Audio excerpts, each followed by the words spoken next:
রাধে রাধে বন্ধুরা, প্রিয়াঙ্কাস ব্লগে আপনাদের সকলকে স্বাগত জানাই। আপনারা সবাই কেমন আছেন? আশা করছি আপনারা সবাই খুব ভালো আছেন। জানেন, আজকে মিসেস ঘোষ এবং মিস্টার ঘোষের প্রথম লং জার্নি। আমরা যাচ্ছি দীঘা, নিউ দীঘা যাচ্ছি। তো হুগলি থেকে আমাদের 4:45 ট্রেন ধরে আমরা হাওড়া এসেছিলাম। হাওড়া থেকে ছিল 6:45 তাম্রলিপ্ত এক্সপ্রেস। জানেন, খুব বেশিক্ষণ সময় লাগেনি, 10:20 মধ্যেই আমরা দীঘা স্টেশনে পৌঁছে গেছিলাম। এবং দীঘা স্টেশনে গিয়েই দেখছি স্টেশন থেকেই জগন্নাথের মন্দির দেখা যাচ্ছে। তো জয় জগন্নাথ বলে প্রভুকে প্রণাম জানিয়ে দূর থেকে আমরা টোটোর দিকে রওনা দিয়েছিলাম। জানেন, ওল্ড দীঘা এবং নিউ দীঘার একদম মিডিল পয়েন্টে রয়েছে জগন্নাথের মন্দিরটি। খুবই সুবিধা হলো, তাই না বলুন? কেউ ওল্ড দীঘা গেলেও যা 10 মিনিট সময় লাগবে, নিউ দীঘা গেলেও 5-10 মিনিট সময় লাগবে মন্দিরে যেতে, মন্দিরের ডিস্টেন্স। তো আমরা এই হোটেলটি জানেন অনলাইনেই বুকিং করে রেখেছিলাম আগের থেকে। তো খুব রিজনেবল প্রাইসেই পেয়েছি, যদিও আমরা স্যাটারডে সানডে পিক টাইমে গেছি, তার হলেও। তারপরে আমরা রিসেপশানে আমাদের ফর্মালিটিস কমপ্লিট করে আমরা আমাদের রুমে চলে গেলাম। তো ইনি ছিলেন আমাদের রুম গাইড কাকু। তো জানেন, এখানে যেতে গিয়ে দেখলাম এখানে লিফটের ফ্যাসিলিটিও আছে, বেশ ভালোই। তো লিফটে করে আমরা যখন রুমে পৌঁছালাম, চারিদিকটা দেখলাম বেশ ভালোই ক্লিনিং, মানে পরিষ্কার পরিচ্ছন্ন। হ্যাঁ, রুমটা ভালো মন্দর থেকেও বড় কথা, এসি নন এসির থেকেও আগে ক্লিনিংটা বড় কথা, তাই না? তো তারপরে গিয়ে রুমের ভেতরে ঢুকেই দেখলাম ডান হাতে আছে ওয়াশরুম, আর রুমের ভেতরে আছে একটি বেড আছে, বেশ 5-7 বেড, যেখানে 3 জন ভালোভাবেই শুতে পারবে। আর একটা ড্রেসিং টেবিল, একটা সোফাও আছে, আর সব থেকে আর এসি আছে। আমরা এসি রুমই নিয়েছিলাম। হ্যাঁ, তো সব থেকে ভালো জিনিস আমার লেগেছে, একটা ছোট্ট ব্যালকনিও আছে, যার মধ্যে আবার 2টো চেয়ারও আছে দুজনে গল্প করার জন্য। তো আমরা রুমে এসেই ফ্রেশ হয়ে নিলাম। ভীষণই ক্ষুধার্ত আমরা, খুব খিদে পেয়ে গেছে। আর গুগলে আমরা একটা দোকান এবং রেস্টুরেন্ট দেখেই এসেছিলাম, যেটি হচ্ছে পিওর ভেজিটেরিয়ান। এই যে শ্রী জগন্নাথ দেবের মহাপ্রসাদ, তো এখানে জগন্নাথ দেবের প্রসাদই দেওয়া হয়। তো এই হোটেলে আমরা খেয়েছিলাম একদম পিওর ভেজিটেরিয়ান, পিওর ভেজ খাবার, খুবই ভালো এবং সুস্বাদু এবং পরিষ্কার পরিচ্ছন্ন। এই যে দেখুন, ঢুকেই দেখছি ভগবানের আসন, ভগবান যেখানে আছেন আমরা তার সামনেই তার প্রসাদ পাচ্ছি। জানেন, আমি শুনেছি এরকম অনেকেই আছেন যারা একদম পিওর ভেজিটেরিয়ান, এরকম খাবার পাবেন না হয়তো এই ভেবেই অনেকে দীঘা ঘুরতেই যান না। কারণ দীঘা কেন, অনেক জায়গাতেই যান না, কিন্তু আমরা এরকম দেখেই এসেছি যেখানে পিওর ভেজ খাবার পাওয়া যায়।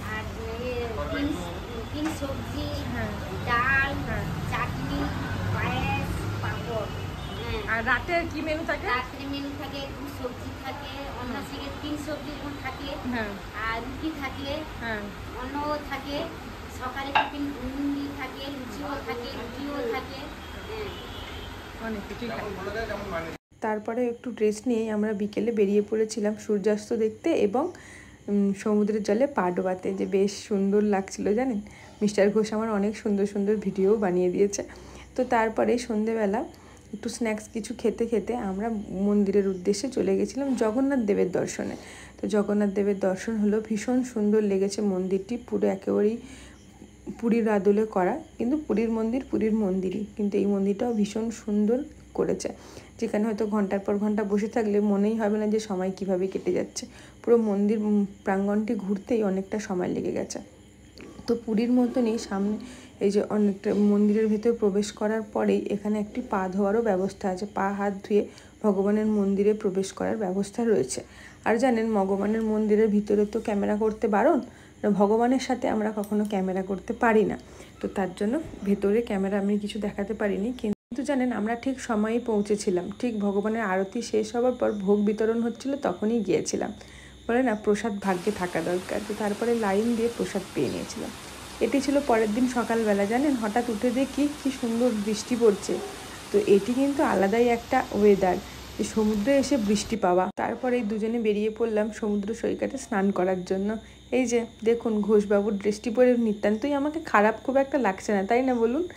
তো চলুন, দুজনে মিলে বেরিয়ে পড়েছিলাম সমুদ্রে স্নান করার জন্য। এইবারে আর সমুদ্রে গিয়ে সূর্য উদয় দেখতে হয়নি, বৃষ্টিও দেখতে গেছিলাম। তো তারপরে এসে ফ্রেশ হয়ে নিয়ে আমরা মোহনা ভ্রমণের উদ্দেশ্যে বেরিয়ে পড়েছিলাম। এই যে মোহনা পৌঁছেও গেছি টোটো নিয়ে। তো দুপাশে মাছের দোকান, গন্ধ নেওয়া যাচ্ছে না, খুবই কষ্টকর। কিন্তু তারপরে যখন মোহনায় পৌঁছালাম, খুবই সুন্দর একটি দৃশ্য, মনে হচ্ছে প্রকৃতি নিজেই নিজেকে সাজিয়ে রেখেছে। দেখুন, জল এবং আকাশ, সমুদ্রের সাথে আকাশ যেন একদম মিশে গেছে, কি সুন্দরটাই না লাগছে, তাই না? আর দেখুন, একটি উত্তাল সমুদ্র, যেন তার কোনো কোণ নেই, তার কোনো কিনারা নেই। কি সুন্দর লাগছে। তাই দুজনে এখানে দাঁড়ালাম, ঘুরলাম, কিছু ফটো তুললাম, কিছু ভিডিও করলাম। এইগুলোই তো স্মৃতি, তাই না বলুন? ক্যামেরা বন্দি করে রাখার কিছু মধুর স্মৃতি। তো বেশ ভালো লাগলো। এই যে দুজনে বললো আসো ভিডিও করি, একটু ফটো তুলি। আবার কিছু একটা বলছিল, না এখানে না ওইখানে। তো এটাই ছিল আজকের আমাদের অন্তিম দিন বাড়ি ফেরার সময়। তো এই সমুদ্রকে বিদায় জানিয়ে আমরা আজকে বাড়ি ফিরে এলাম। তো এই ছিল আজকের আমাদের জার্নি, আমাদের দীঘা ভ্রমণের জার্নি। কেমন লাগলো আপনারা বলবেন।